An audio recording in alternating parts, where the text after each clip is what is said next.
clean cut of your career. A lot of people thought you were the best player in baseball, all things considered. Gold glove defense, 40, 50 doubles a year, hitting 340, 350, 30 home runs, 100 plus RBIs. But that stretch wasn't long enough because of back problems to carry you to the Hall of Fame. Does that still bother you in some way? Is it in the back of your mind? I had Hall of Fame ability, but I'm never going to be there.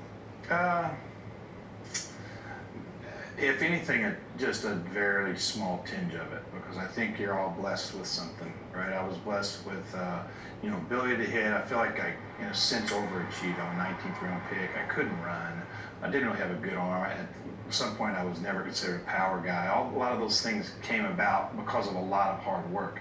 I think probably a lot of that hard work kind of did a toll on me body-wise. So I feel like I had to work to be good, and I don't know, I feel like I could really hit. I feel like I could really hit, and I don't know if I'm at that level, but I'm proud of what happened with me and the way my career went. So at the end of the day, not really, because some of the decisions you make that maybe I could have hung around another 4 or 5 years, but I'd missed my kids growing up and wouldn't have been at Little League games, and they wouldn't have known their dad. So, some of the trade-offs that we make, and I made a trade with kids, too, for a less career. And that's something I wouldn't trade. Here's a parlor game baseball fans can play. Guys who, at their best, weren't just better than some Hall of Famers, but maybe better than most. And just among your contemporaries, you take someone like Dave Parker, or Oral Hershiser, or Dwight Gooden, or Fred Lynn, or Dale Murphy, or yourself. That's a pretty good team. At their best, you could put Hall of Famers on the field against them. I'm not sure who would win. Right.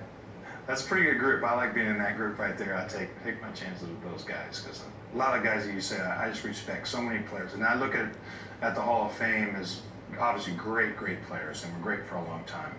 But there's also a lot of guys that aren't there that I looked at, man, this guy was a great player. And we could go back and through a bunch of names, and I'm like, man, this guy was really good. And this guy was an unbelievable player that you had a ton of respect for. So I think there's a lot of great players out there, and then there's another level of the elite, and everybody can't be there. Hard hit ball looking down the right side, and it is a home run. A line shot off Mattingly. Yankee Stadium, even the second Yankee Stadium, now we're on the third. Right. Yankee Stadium was good to a left-handed hitter, but you had power to left center, gap power to left center. Right. Tell me the wiffle ball story, which some people say is where it all began. Oh, definitely. There was a huge tree in our backyard, and my brothers and I would play, and it's kind of shotgun housing, and so this tree just dominated right field and center field, and the only opening that you could hit a home run was over the garage into left center. Was it a double in the tree, or an out? The tree is an out. You had to get to the alley to get a hit, and we had a row of I think it's honeysuckle, and the bottom was a single, middle was a double, and the top of that was a triple. And if you hit a line drive over that, you could get in for a home run. But you had a window of 8 feet to hit a line drive with a wiffle ball out of this thing. In left field, there was a little room for air, so that was kind of my power stroke. And I end up, you're right. I didn't think about it till later, but then you look at your swing through Little League and high school. I drove a lot of balls into left center. And even coming up, I didn't really pull the ball until late, and I really feel like, looking back, that's how I formed my swing, and really it was good because it's inside out, it ends up being shorter, and So wiffle ball actually shaped one of the great hitters of the generation. I think it did. Thanks, Bob. I like that, the wiffle ball story, and it certainly paid off for the 1985 AL MVP, 19th round pick. Joel, you covered Don Mattingly. What was he like? 1989 to 95, my whole 7 years on the beat were his last 7 years in his career. 89 was really his last great season. And it was, I want to say this about the man. I don't think I covered a finer man. He was Jeter before Jeter when there was no social media. He was as big as you could be, and he was accessible and honest. And just personally, I hope he has Joe Torre's arc, which was a borderline Hall of Fame career and then great success as a manager. And ultimately, he gets into the Hall of Fame because of the combined life, because he's a Hall of Fame guy. And it was just sad at the end, because he mentions it in the piece to Bob Costas. He worked so hard, and I think he lost his back working so hard, but he never lost his hand-eye coordination, the quick wrist, etc. And so he could hit the ball, but there wasn't torque.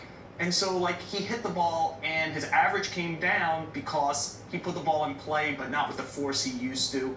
And he probably lost his Hall of Fame chances there in those last 5 or 6 years. But I'll say this. In the playoffs that year, in 95, the only time he ever made the playoffs, he said, the heck with my back. I think he knew it was the end, and he was as good a hitter as there was in that postseason. I can tell you this is from playing against him. There was no one better. As a hitter, I mean, he played with Boggs. You didn't fear Wade Boggs like you feared Don Mattingly. And I'm really glad to know that because of wiffle ball, I'm a part of that 8 games in a row where he hit a home run because he took me deep to left field. And he had the fastest hands I ever saw other than Ken Griffey Jr. I never saw a guy, and he talks about his swing and wiffle ball, and that comes from staying inside the ball. He was so quick inside. It was unbelievable. You couldn't throw it hard enough for him. So, and as Joel was saying, a class guy. You just don't find that whole package where you play in the fishbowl in New York and you're still considered such a great guy. Only that one postseason, but like you mentioned, hit over 400 in that postseason. Unfortunately, when it comes to the Hall of Fame, only 13% of